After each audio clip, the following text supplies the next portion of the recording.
we have PPCRV spokesperson Ana Singson joining us now via Zoom. Good morning. Welcome to Morning Matters. Good morning.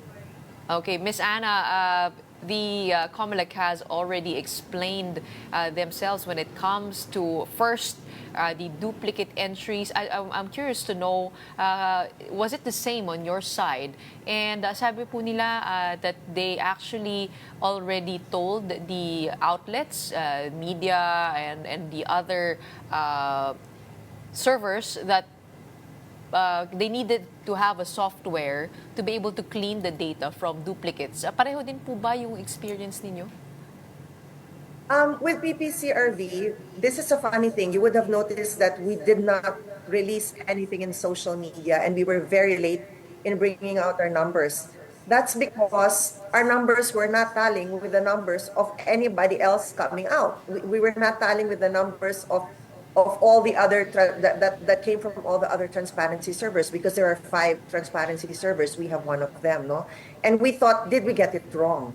Apparently, we got it right, because if you remember, in 2013, there was also a sort of double count. And ever since then, all our applications, our programs which read the data from the server, always has a line which takes out any possible duplications.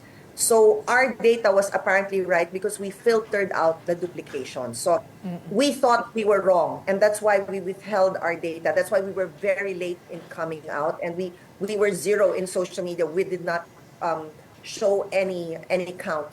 But apparently, we had filtered properly. Now, to give back, yes, go ahead. No, go ahead. You.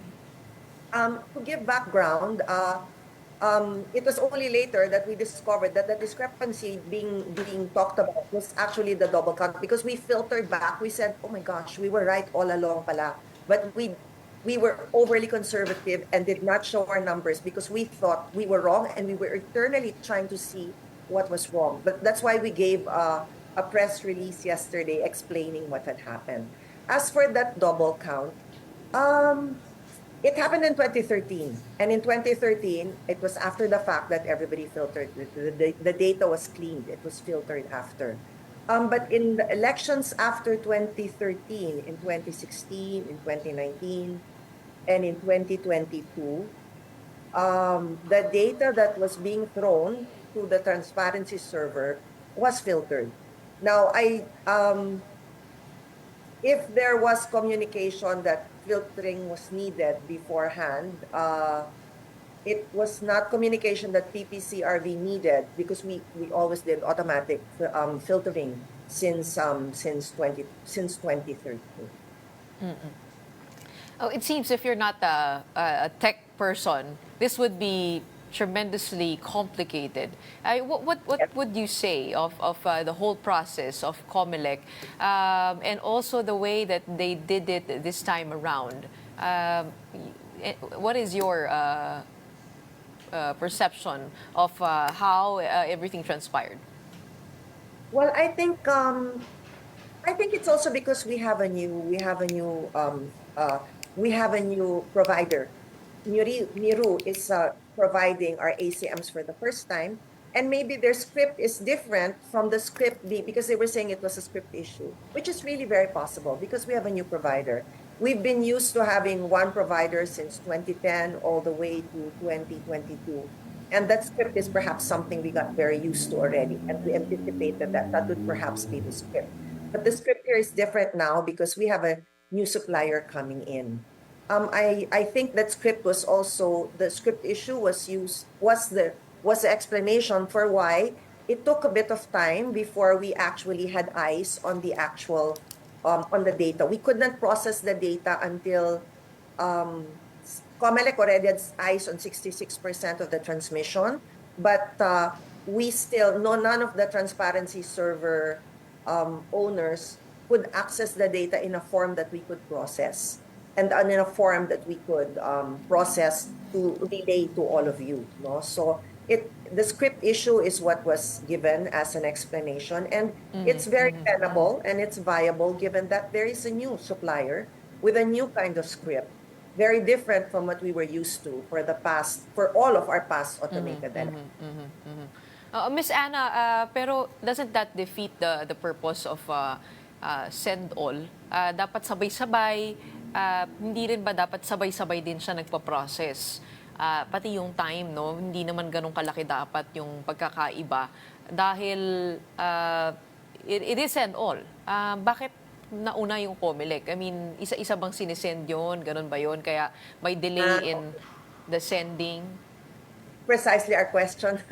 And we reached out. We reached out to Comelec. Tumawag ho kami. And we said, hello, 33. At that time when I called, I said, 33% mo nakikita nyo. Kami wala pa nakikita. Bakit naman yung ganun, di ba? Help!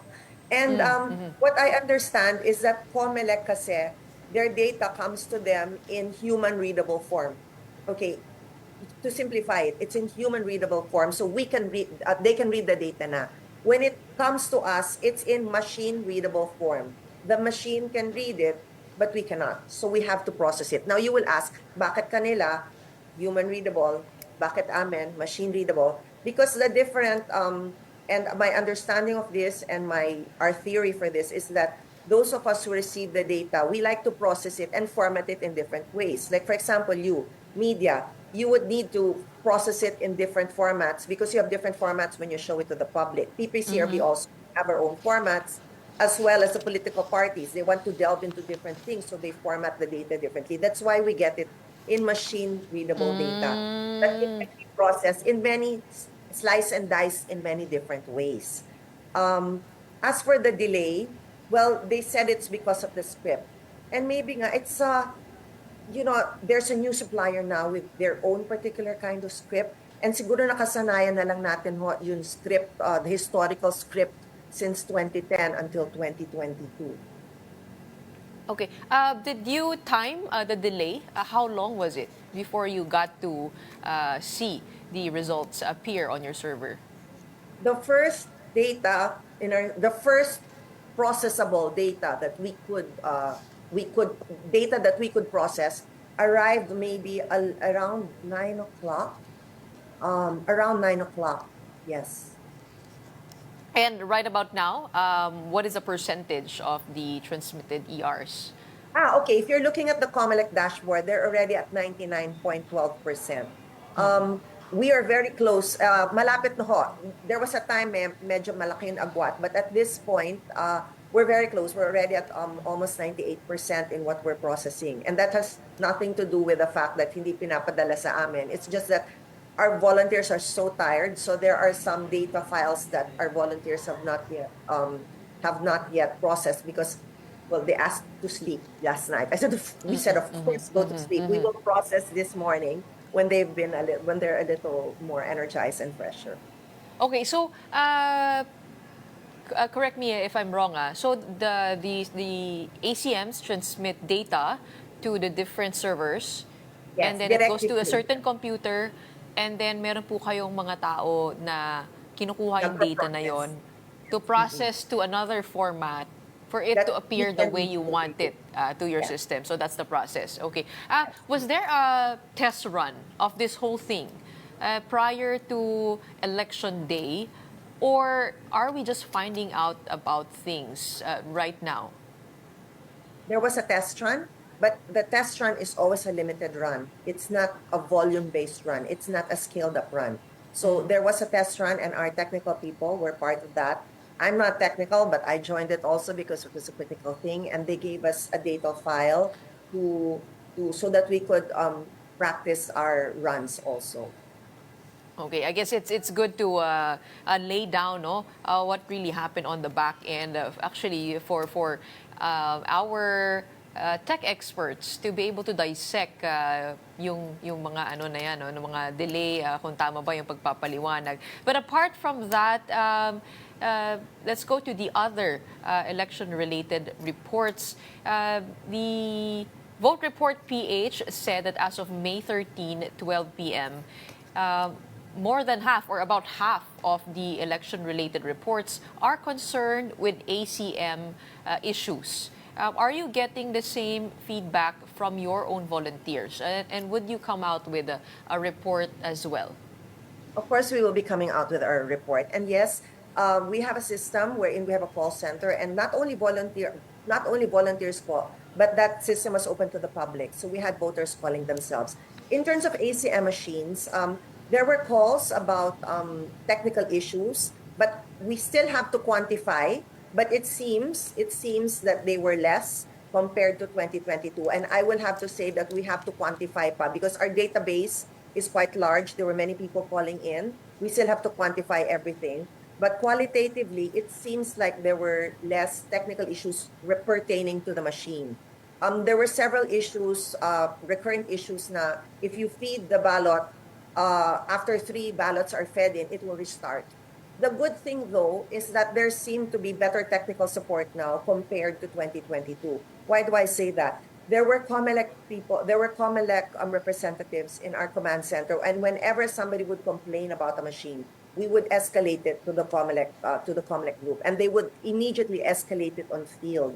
And unlike past elections, I would suddenly get notes saying this issue is resolved, resolved, resolved. Parang may case number at nare-resolve.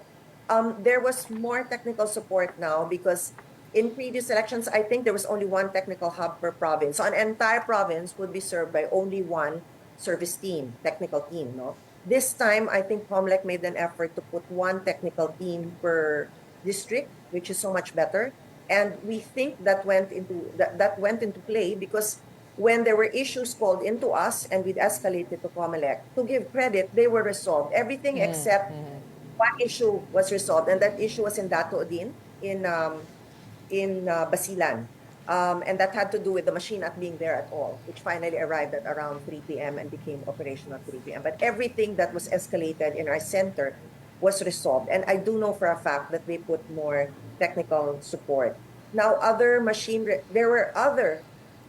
another technical, I don't know if it's technical, there was another machine related issue that is quite new to us because we've been doing this automated election since 2010 and PPCRV has been there.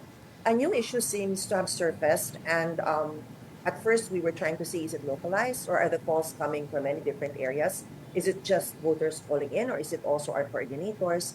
But we find that the calls, complaints were coming from a wide selection, a wide area, different parts of the country, Zamboanga, NCR, Luzon, Visayas, so pretty much around the country. And our coordinators themselves were calling, saying that questioning the ballot assessment of the machine.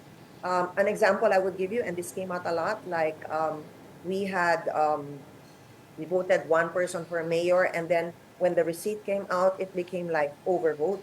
So that means the machine assessed not just the one they shaded, the one oval, but some another mark as well. Now we have to be very careful, and I have to be very careful here when speaking with you because these are calls. So we cannot take them as fact because we have no access to the ballot. The ballot is secret. Nobody sees the ballot except for the voter. So the reason I am confident we can find out if there is an issue or not with us is because there is a random manual audit. In the random manual audit, they're going to open the machine. It is going to be manually assessed and compared to the electronic one. So we will see, did the machine assess markings which could have been unintentional? We need to see that. But one thing we are theorizing is perhaps the machine became a little too sensitive because in 2022, the threshold was set at 25%, wherein if you shaded 25% or 1/4 of the oval, it would already count that vote. It was lowered to 15% in this particular elections in 2025. So is it too sensitive? Is that why unintentional marks like a finger smudge or maybe you accidentally rested the pen or the pen to pen given, the marker given while you were thinking that you were going to vote were unintentional marks read? So we don't see the ballots of the callers who complain. We have no access to the ballots of what the coordinators complained to us. We are just relaying that there were complaints, and that's why we are really taking a very, very strong point in observing very well the RMA. And I'm very glad to say that the PPCRV, the RMA is being run by the PSA, but PPCRV is the lead civil society organization that will be observing how the PSA conducts the the RMA. So we are really nakatutok there. We have people there all the time checking. So we will be able to see, is there an issue with the weight assessed? So as of now, those comments are allegations because we have no access to the ballots Correct, correct, until. correct. Oo, tama po kayo, no?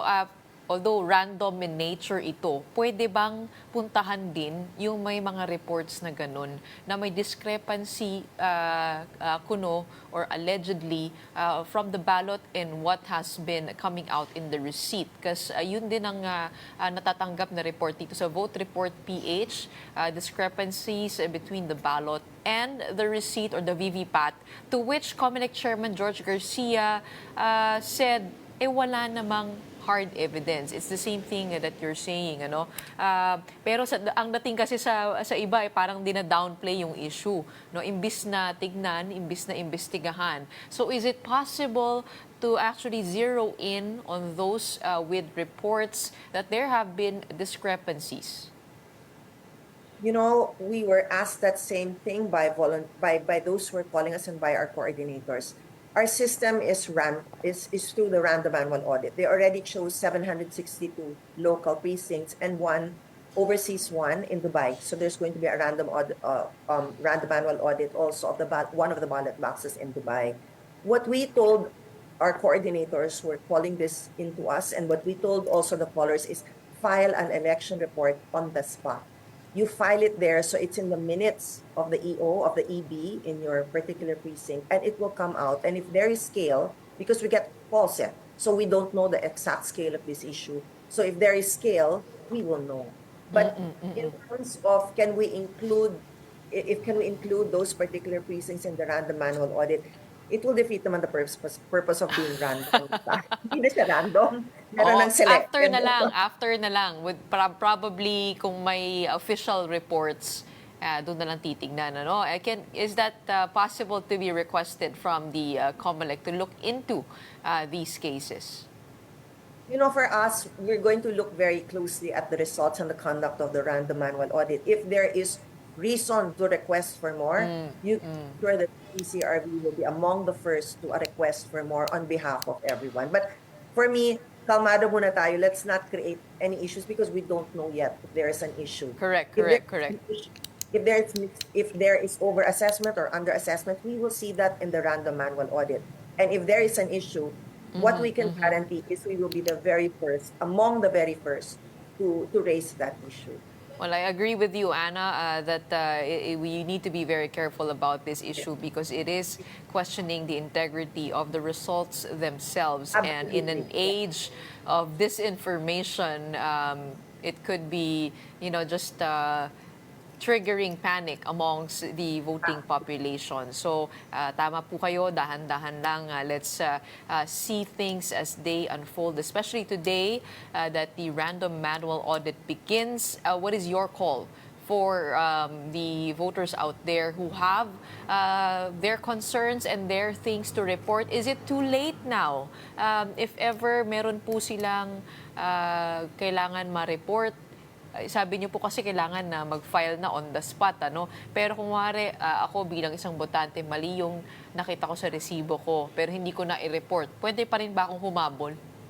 You can still, there are still actually, as of last night, may tumatawag pa sa hotline namin. Our hotlines are still open. You can still call 091905-PPCRV. Again, that's 0919-05-PPCRV or 852 PPCRV, 852 PPCRV. So we're still taking on those. And the good thing is we have, parang parang call center. So everything is automated. When you have a call, it's logged in. At least it will go into our records, which will go also to the official record, to the official report that we will be giving out to everyone, and also giving Comelec a copy of. May I mention also that we have another audit? Is it okay to mention the other Go audit? ahead. Yeah. There's another important audit we have to look at, and that one is the one that PPCRV is leading. And that's what you're seeing in your screens right now. We're already starting the audit for that. It's called the unofficial parallel count, which is the audit of the transmitted vote. I think even more now, I was, after Comelec came out and said the delay in giving the data to us was due to script. We saw in social media, so many people were saying, script ng election. Let's be careful, please. mahinahon naman please before we throw such allegations. The reason why I'm saying is because if there was a difference between what was transmitted and what was printed out, we will catch it. And that's what we are doing in the PPCRV unofficial parallel count. You see on your screen, we are already receiving copies of the election reports, which are those are the ERs, those are the printouts from the ACM machines. We gather those nationwide and bring them to our command center in Sampaloc. And then, because we have data from the server, we compare the printout to the transmitted. Okay. We'll see, nagkaiba ba? Because people are now saying, ang tagal-tagal bago nakita ng ibang servers, baka napalitan. We are confident that we will catch it because we have the physical printouts. And then we will compare that with the transmitted one. So the beauty of our elections is that there are audits in place to take a look if there are issues or not. So let's give the audits a chance, please, to assess, the audits a chance to work in the way that they are supposed to. So we have mechanisms in place. May we know how many ACM machines or receipts you're receiving and you're auditing? As of yesterday, mahina pa yesterday because it rained so hard during election day. Our couriers could not bring in the ERs. As of yesterday at 7 p.m., and it's more now, we had around 6,000. But we're anticipating na dadagsan ako today because our couriers called us already. They're on the way na from, and everything as of yesterday was from Manila pa lang. But our couriers called na padating na sila starting last night and today. So we're expecting, like in 2022, we were able to get almost 90% of all the ERs nationwide. We were able to physically bring them to our command center. So we're hoping that we can do the same. It's a Herculean task, but we're hoping to do the same. So 6,000 machines po yung sinabi Yes, niyo, 6,000. one ER is equal to one machine, which is equal to one precinct. Okay. So we're doing a manual count of the receipts coming from 6,000 machines. No, not a manual count. These ERs, they have a QR code. We used to do manual. We used to encode. That's what we used to do in 2022. We will encode the results of these manual ERs. But now kasi, the bottom of the ER has a QR code. So we just scan the QR code. We put that on our screen. We verify it by bashing it against the transmitted one. So we bash the physical copy versus the transmitted one. So ang makikita lang po doon ay kung tama yung naipadalang number na count doon sa ACM papunta doon sa mga server natin. At hindi po yung yung isa-isang resibo na lumalabas. No. We have the summary. That's what you're seeing right now on the screen. That's the summary of all the votes in one automated counting machine or one precinct. So we get that, we scan that, then we compare it against the transmitted one. So to the people, I'm seeing in social media now, to the people who are saying that, okay, there was a gap, baka kung ano nang nangyari, we have the ability to check that because we hold the physical ERs. And then we compare that to the transmitted one. So we will see if there's a difference. Okay, Ms. Ana, just curious to know, which system do you prefer? The one with the central transparency server or this send-all mechanism? The reason that they made it direct to us is because it's more transparent that way. And PPCRV has yet to make its final assessment. But what's good about the system now is we're seeing a large part of the data. And I say that because in 2010 and in 2013, in 2010, we only saw 92% of the data. We were dechained from 8%. So we were blind to 8% of all the results because it was not transmitting directly to us. Now we know that, yes, it was transmitting first to a server that we were connected to. Now our own server is connected. The machine directly relays data to us. So as long as there is a transmission, we will get it. No? So that is the big positive with this new system now. In 2013, there was a time when we were only seeing 73% of the data. And I remember we came up with a press conference saying, why don't we have eyes? That's because we were not directly connected to the ACMs. Now, diretso po. Pag nagtatransmit ang ACM, it will transmit to the MBOC, and then after that to Comelec, and then to each of the 5 servers na po. That's PPCRV, major political party, minor political party, the media, and AMFREL. So we will await the results of your unofficial parallel count. Thank you so much, though, for your service in these elections. Napakahalaga po ng inyong tungkulin para masiguro yung integridad ng ating halalan. Maraming salamat for joining us this morning and explaining things from your side. We have PPCRV spokesperson Ana Singson. Thank you.